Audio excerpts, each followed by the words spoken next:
مولاي صل وسلم دائما أبدا على حبيبك خير الخلق كلهم. Haji Halim sedang menunjukkan begini cara sayang kepada ibu. Wahai kalian yang tak menghormati ibu, yang menyepelekan ibu, yang merendahkan ibu. Malam ini lihat, beliau tidak ada ceramah, tidak ada tausiah, tapi langsung dibuat begini cara menghormati ibu. Ini sekarang banyak orang tak menghormati ibu. Berapa banyak ibu yang awalnya bantu-bantu, lama-lama jadi pembantu. Dulu dia tidak tarawih, kenapa? Karena kita menangis merengek di rumah. Sekarang di hari tuanya dia tidak tarawih juga. Kenapa? Dia menjaga cucunya.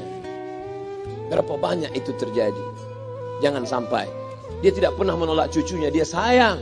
Tapi kita yang berpikir, berapa kali dia tidak jadi sholat duha karena kita kencing di kaitnya. Berapa kali dia tidak tarawih karena kita menangis merengek sampai subuh datang. Berapa kali dia tidak iktikaf karena kita.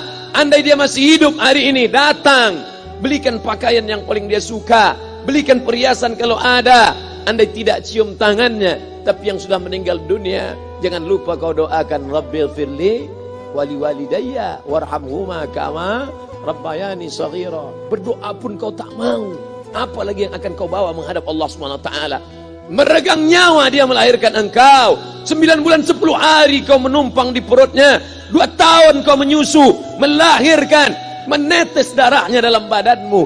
Andai kau gendong dia dari Palembang, jangan sebut Palembang lah Pak Ustaz, dari Pekanbaru Riau, kau gendong dia sampai ke Makkah, kembali lagi, belum tentu dapat menebus satu teriakannya saat melahirkanmu. Lalu apa yang bisa kau lakukan? Datang seorang ibu pergi ke tempat servis HP. Nak, tolong anak lihatkan HP saya rusak kayaknya. Dia periksa, ini enggak rusak bu. Terus, memang anak ibu enggak nelpon. Kenapa kau tidak telepon? Datang dia ke rumah anaknya. Nak, ibu enggak ada uang mau buka puasa, bisa minjam 100.000? Apa kata si anak? Sebentar ya ma, aku tanya istriku dulu. Ini Ustaz dapat dari mana? Ada yang kirim WA grup. Jadikan ibumu seperti raja, maka rezekimu akan diberikan Allah seperti rezeki raja-raja. Bukan hadis, dapat dari grup WA. Ini ibu minta terus sholat tarawih, tapi sang anak sudah tidak bisa. Aku mau hentikan saja sholat tarawih ini, karena mau buat tenda ini tidak bisa. Tiangnya bambu, sudah bocor. Kita stop saja sholat tarawih bersama ini. Apa kata si ibu? Buatlah sholat tarawih terus, nanti Allah akan berikan engkau gedung yang besar. Dengan gedung besar itu kau akan tetap sholat tarawih. Mana gedung besar itu? Inilah dia gedung besar. Langsung dikabulkan Allah Subhanahu wa taala. Karena setelah Allah langsung orang tua. Wa qadara rabbuka alla ta'budu illa iyyah. Allah sudah wajibkan engkau menyembah Allah. Setelah Allah, wa bil walidaini ihsana. Kedua orang tua. Jangan kau lawan ibumu. Kayak anak-anakku, jangan kau lawan ibumu. Karena kau lawan ibumu, kau tak pernah mencium kebahagiaan. Walaupun hartamu banyak, kau akan berenang dalam air mata penderitaan sampai kematian datang. Ada pezina hidup di dunia senang, ada pecandu narkoba hidup di dunia senang, tapi orang yang durhaka tetap dapat dosanya dibalas Allah di akhirat. Di dunia coba dapat. Ustaz, kalau di akhirat dapat, di dunia dapat, untuk apa lagi di dunia? Yang di dunia itu DP-nya. Nanti di akhirat akan kau dapatkan cashnya. Oleh sebab itu jangan main-main dengan ibu. Datang seorang laki-laki, ya Rasulullah, izinkan aku mati syahid. Karena orang yang mati syahid itu tidak akan merasakan sakratul maut illa kal qars, seperti cubitan pada tangan. Izinkan aku mati syahid, karena kalau aku mati syahid tidak akan ada azab kubur. Izinkan aku mati syahid, karena kalau aku mati syahid tidak akan ada hisab, langsung masuk surga. Nabi bertanya, alaka min ummin, ibumu masih hidup? Ibumu ada di rumah? Ya. Ilzam rijlaiha fathammal jannah. Urus tapak kakinya, akan kau dapati surga di sana. Tak perlu kau mati syahid, tapak kakinya kau urus, kau dapati surga di sana. Kalau tapak kakinya kau urus dapat surga, apalagi kau urus kepalanya, apalagi kau urus badannya. Pulang dari sini urus ibumu. mandikan dia, belikan pakaian yang baik, cari makanan kesukaannya. Kalau dia sudah meninggal, maka kau datang ke sana, langsung dapat tisu. Bapak Ibu yang dimuliakan Allah Subhanahu wa taala. Ini Ustadz suaranya menggelegar nih, marah apa? Enggak, saya tak marah. Terus dikasih Haji Alim buka nasi kuning tadi, makanya suara menggelegar. Dimasukkan Pak Kapolda daging sama ayam 3. Masya Allah, ini kari Palembang nih Pak Ustadz. Mantap, menggelegar suara kita di rumah. Bapak Ibu yang dimuliakan Allah Subhanahu wa taala, datang seorang laki-laki, kata Nabi sallallahu alaihi wasallam, nanti akan ada laki-laki yang datang kemari minta doanya, doanya kabul. Sahabat heran, kami yang hidup sama Nabi, kami yang perang sama Nabi, kami yang jihad sama Nabi, kenapa mesti minta doa dia? Dia tidak pernah ketemu Nabi. Pokoknya nanti kalau dia datang, minta doa sama dia. Setelah Nabi SAW meninggal, barulah dia datang. Orang itu bernama Uwais Al-Qarni. Kenapa doanya makbul? Dia merawat ibunya. Kalau ibumu kau rawat, doamu dikabulkan Allah Subhanahu wa taala. Apa yang kita lihat malam ini adalah buah bakti kepada seorang ibu. Ya Rasulullah, man ahaqqun nas bi husni sahabati? Siapa yang paling layak mendapatkan baktiku? Ummuka. Siapa lagi? Ummuka. Siapa lagi? Ummuka. Ibumu, ibumu, ibumu. Summa man? Siapa lagi? Abuka. Kami, Ustadz Jenderal Bintang 5, alim ulama, kami hanya dapat 1, sedangkan kalian ibu dapat 3. Ibumu, ibumu, ibumu. Kenapa ibu dapat 3? Karena ibu bisa melakukan 3. Ibu mengandung, ibu melahirkan, ibu menyusukan. Kalau bapak mau dapat 3, coba yang 3. Pulang dari sini, pergi ke tempat jual kelapa muda, beli 1. Jangan dibelah, ikat di perut 9 bulan 10 hari. Kalau mau merasakan melahirkan, pulang dari sini, pergi ke tempat jual mangga. Telan bulat-bulat, keluarkan bulat-bulat. Emang enak jadi perempuan. Mereka luar biasa. Tanya ibumu, berapa kali dia meninggalkan puasa Ramadan? Saat mengandung engkau, 30 hari dia tak puasa. Saat menyusukan tahun pertama, 30 hari dia tak puasa. Saat menyusukan tahun kedua, 30 hari dia tak puasa. Saat dia mau ganti qadha tahun berikutnya, adik mau menyusul. Hari ini dia belum mengqadha puasanya, dia terhutang di hadapan Allah. Lalu apa yang bisa kau lakukan?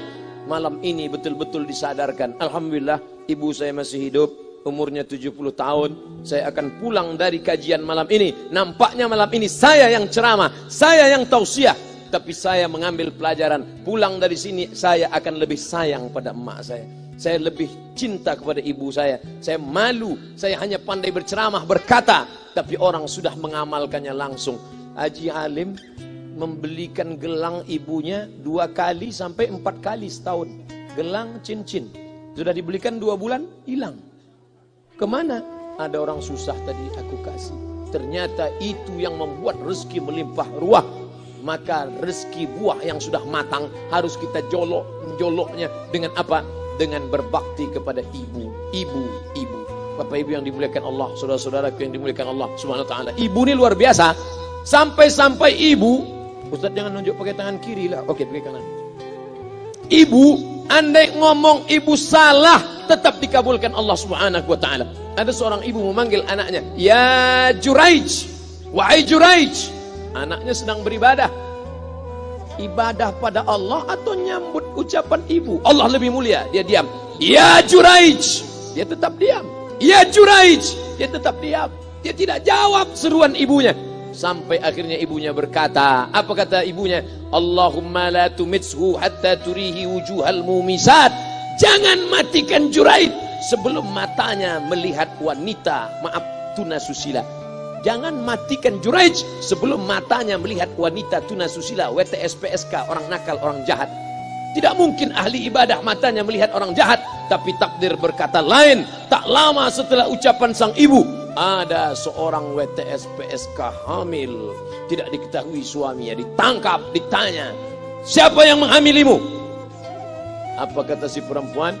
Yang menghamiliku adalah Juraij. Sampai Juraij ketika difitnah, perempuan wanita susila itu ditanya, siapa yang menghamilimu? Ternyata dia berkata, Juraij. Akhirnya mereka menangkap Juraij. Juraij, ternyata engkau selama ini pura-pura saja menjadi pelaku ibadah. Engkau ternyata sudah mengamili perempuan ini. Mereka menghancurkan tempat ibadah Juraij. Tapi kemudian Juraij sabar. Dia katakan, nanti tunggu anak itu lahir, kalian baru tahu. Setelah tak lama anak itu pun lahir. Dan mereka bertanya kepada anak kecil yang belum bisa bicara, ya gulam, wahai anak kecil, man abuka, who is your father? Siapa bapakmu? Hai anak kecil, siapa bapakmu?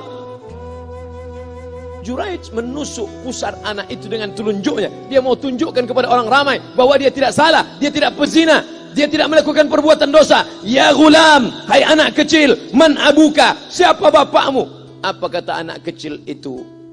Cowboy.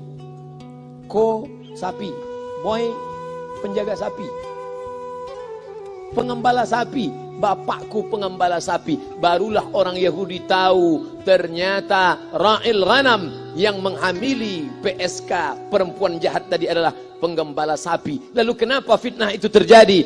Allah mengabulkan doa si ibu sebelum Juraij mati. Matanya pernah melihat wanita tuna susila.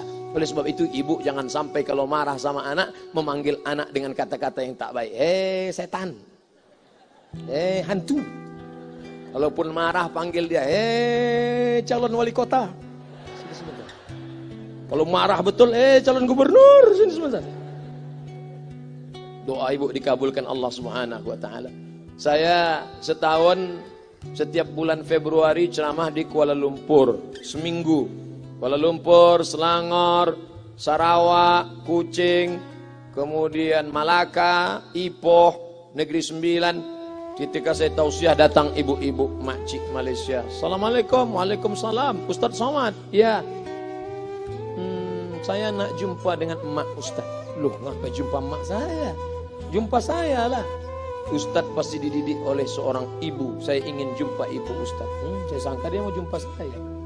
Ternyata ibu di tengah para habaib, diambil diri seorang profesor, dibalik diri seorang gubernur, wali kota, Kapolda. Di dalam diri mereka ini adalah orang-orang luar biasa, tapi dilahirkan oleh perempuan-perempuan yang super luar biasa. Betul? Mereka ini semua dibesarkan perempuan. Makanya ada ungkapan al-jannatu tahta aqdamil ummahat, surga di bawah telapak kaki ibu. Tapi ada yang mengatakan itu dulu Pak Ustaz, sekarang sudah berubah, surga di bawah tapak kaki babysitter. Karena banyak yang menitipkan anaknya kepada penitipan anak. Jangan bu, walaupun kau wanita karir, tidak seberapa itu. Tidak dapat kau tebus kehilangan masa-masa manja mereka dengan pendidikan. Ini banyak ibu-ibu sekarang sudah tidak lagi mengurus anaknya. Padahal 6 tahun pertama, the golden age, usia emas, ibu harus ikat hubungan emosional dengan anak. 2 tahun pertama, susukan.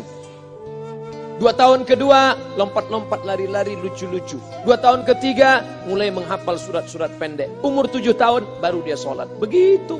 Sekarang banyak. 2 tahun pertama, dia titipkan ke Al-Baqarah, sapi betina. 2 tahun kedua, dia titipkan ke PAUD dan BUUD.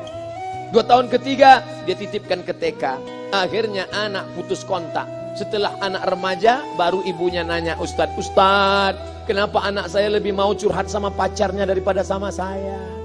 Karena anak sudah lost contact, putus hubungan dengan ibu. Itulah yang dulu dikejar dengan wanita karir. Pergi pagi pulang petang, peras keringat, banting tulang, tunggang langgang, lintang pukang. Tak dapat kau tebus dengan apapun. Oleh sebab itu